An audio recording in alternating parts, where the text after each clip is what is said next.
mujibu wa mamlaka ya udhibiti na usafiri wa nchi kavu nchini Tanzania, yani LATRA, kwa sasa tuna zaidi ya malori 300,000 yaliyosajiliwa yanayofanya shughuli zake ndani na nje ya mipaka ya Tanzania.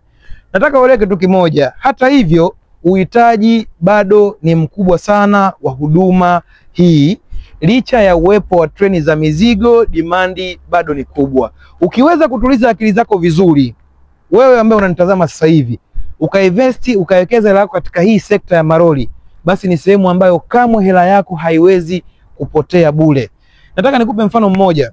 Nchi kama Marekani na Ujerumani wana mifumo mizuri sana ya treni, ya reli, lakini bado kuna uhitaji wa usafirishaji kwa njia ya malori.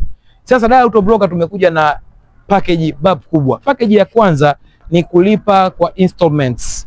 Yani unalipa kidogo kidogo, ukishamaliza tunakukabidhi truck yako.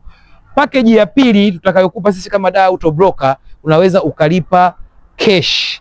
Na package ya tatu ni kwa njia ya mkopo ambao tutatanguliza 50%, then hiyo nyingine utaamua mwenyewe ulipe baada ya miezi 6, mwaka mmoja, miaka miwili au miaka mitatu. It depends na wewe na utakavyoona unavyoweza kuenda. Vigezo na masharti kuzingatiwa, bila kusahau zawadi kama full tanki, triangle, fire extinguisher na mambo mengine chungu nzima katika msimu huu wa sikukuu za Christmas na mwaka mpya.